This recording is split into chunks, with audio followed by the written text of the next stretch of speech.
Hello, everybody, and welcome to episode 46 of Women in Confidence. This week, I'm joined by Ryane LeCesne, and I'm just going to do a really short introduction because actually I think Ryane can probably introduce herself, but let me just talk you through a few things and the reason why she is on Women in Confidence. So Ryane is a mindset coach with a particular focus on high achieving Black women, and she covers a whole lot of stuff around confidence and focuses on clarity, courage, confidence, and she takes a holistic coaching process, which I really want to get into, Ryane, when we're chatting. And she overcomes perfection. And another thing I really want to talk about is the confidence killers and how you help your clients overcome some of these confidence killers. But I want to start by reading you a quote, which is on your website. It's a testimonial from one of your very happy clients. And she says, working with Ryane really helped me to clarify a path, a way forward, discover my voice, and give me permission to imagine different possibilities for myself. And this lady called Tiona, she had $100,000 salary increase. And she says at the end, and it's a beautiful statement, she says, was it worth it? Heck yeah. And I love that. And so just that statement alone, I had to have you on the show, Ryane. So welcome to Women in Confidence. Yeah, thank you, Vanessa. Thank you. And thank you to your listening audience. I think I'm going to re-record that intro and play it at 5 a.m. when I wake up, because that felt like the best cheerleading, affirmative introduction. Thank you for that very, very, very warm welcome. I really, really appreciate you and your enthusiasm having me on your show. It's really great to be here and talking about this very important topic, women in confidence. Love it. Love it. Love it. Great. Well, let's start by asking you the question I always ask everybody. What does having confidence mean to you? Yeah, it's a really great question, because I think two things come up for me. One, sort of the meta of confidence, and then the maybe micro of confidence. I think the meta of confidence is this idea of, one, when something is new, inherently there's going to be a confidence gap. There's going to be a question, can I do something? And that's sort of this natural human confidence experience of confidence, or waning of confidence, lacking of confidence in certain areas. Something is new. I think what we're really talking about is when something is new and someone might be caught, emotionally caught, physically, mentally, even spiritually caught in this idea of, am I enough? Can I do it? And rather than that be a natural, almost like hiccup, like, oh, this is new, and I'm processing that this is new, and I'm aware that this is new, and the newness isn't freaking me out so much that I'm holding back.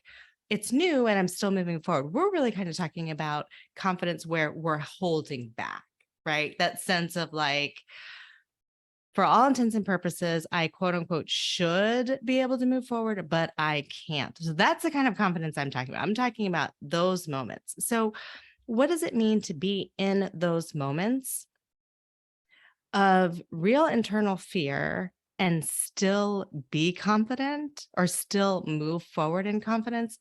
What does that mean, right? Like, what is that position? And that's tough. Like, let's talk about that. That's a tough place to be in.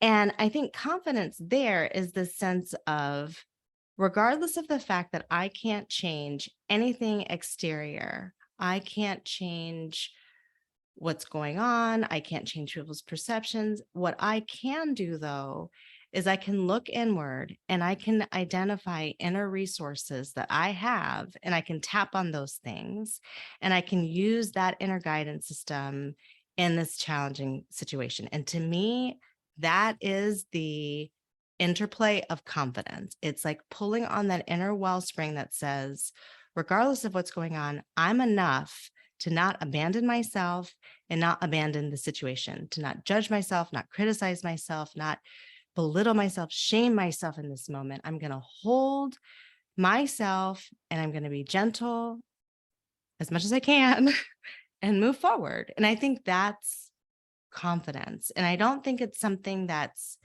like a status quo, or like a kind of just a a Zen state of being, that someone stays in a state of confidence. I think it's something that wanes and waxes depending on the situation, depending on a person's thought process at any given moment.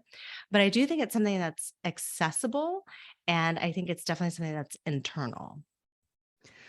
I spoke to somebody yesterday actually, and she was talking about confidence. And she said that behind every facade, because everybody puts on some sort of facade, whether they think they do or not, she said behind every person, there's a lack of confidence. But what the confident person does is that they have overcome some of their voices and all the things that you were saying, Ryan. I mean, do you believe that to be true, that behind everybody's face, facade, whatever, there is somebody with a real lack of confidence?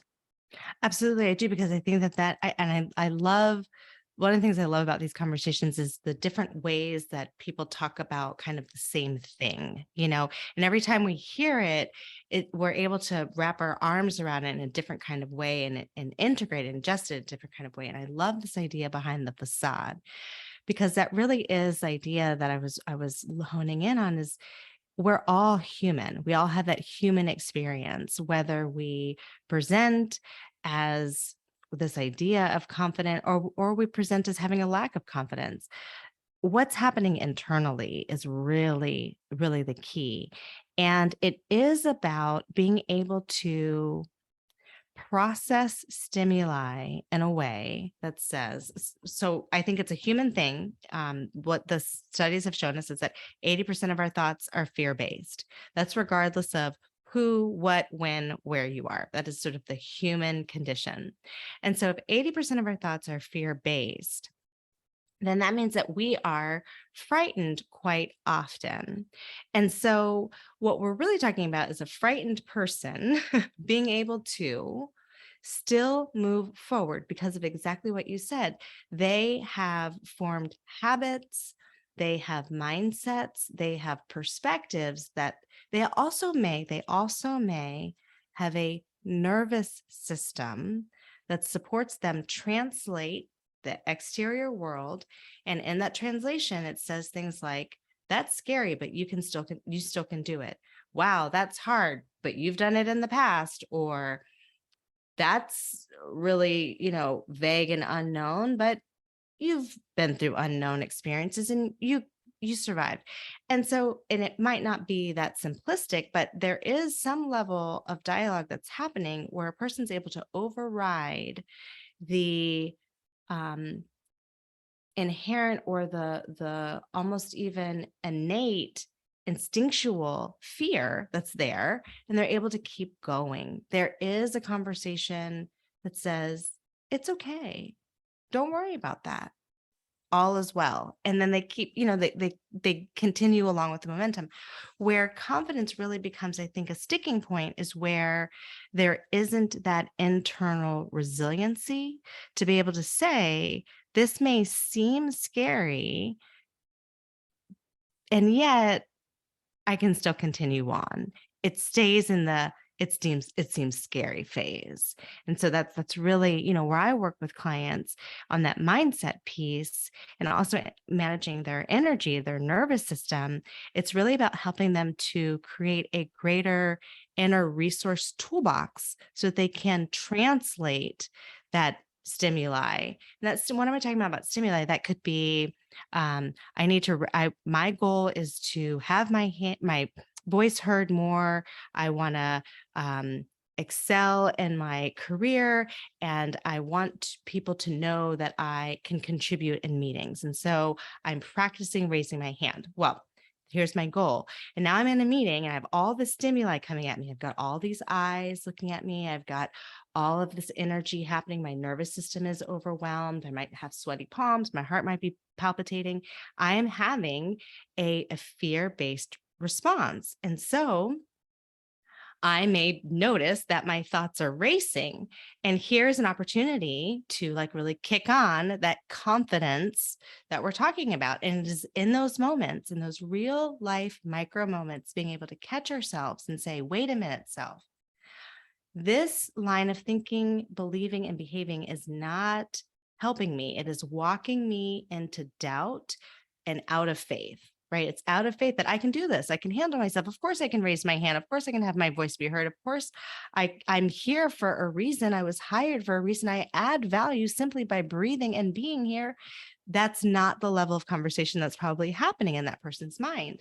And so it's about really building that muscle of confidence and being able to use those inner resource tools in those micro moments and holding ourselves rather than abandoning ourselves in the fear. And with the three C's element of your work and this holistic, you talk about clarity, confidence, and courage. Are they separate or do they have to be combined? How do you approach the three C's? Yeah, that's a great question. Thank you for that. Because again, it helps me think like, how do I just define these? Are they the same? I really helps me think about that. So I will say that the way that I've positioned them, the way that I talk about them in my practice is that they're three distinct um, energies and they're three distinct steps. And the first step is really about clarity. It's about unlocking and claiming your brilliance. And I call a person's brilliance their natural core values, their interests, their passions.